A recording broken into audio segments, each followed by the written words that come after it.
श्री गोपाळ कृष्ण भगवान की जय। लीला नंबर 116।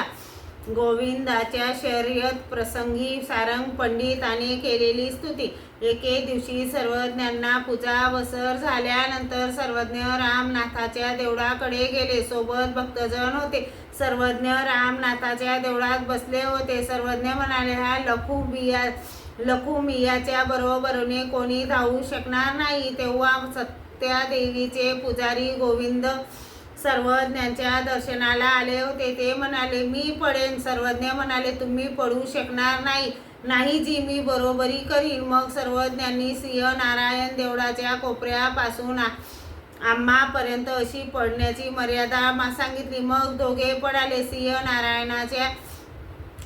नारायण देवळाच्या कोपऱ्याला शिवून सर्वज्ञांकडे येत होते। तेव्हा गोविंदाच्या पायाला खडा कुसकरला व ते पडले। गोविंद पडला म्हणून भक्तजन तेथे पडत गेले। सर्वज्ञ लगबगीने तेथे गेले। भक्तजनांनी सर्वज्ञांवर कापड धरून सावली केली। गोविंदास उभे केले। त्यांना गुडघ्याला लागलेले होते। सर्वज्ञांनी त्यावर श्रीमुखातील पानाची फिंक घातली। ते सावध झाले।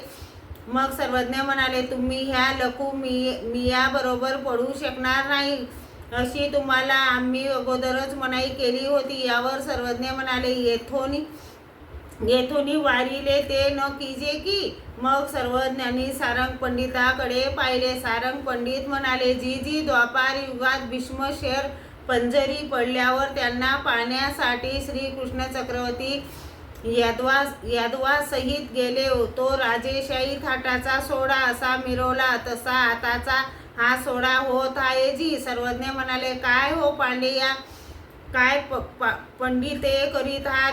नाही जी, योग्य तेच म्हणत आहे। मग सर्वज्ञ गुंफेकडे गेले। श्री गोपाळ कृष्ण भगवान की जय।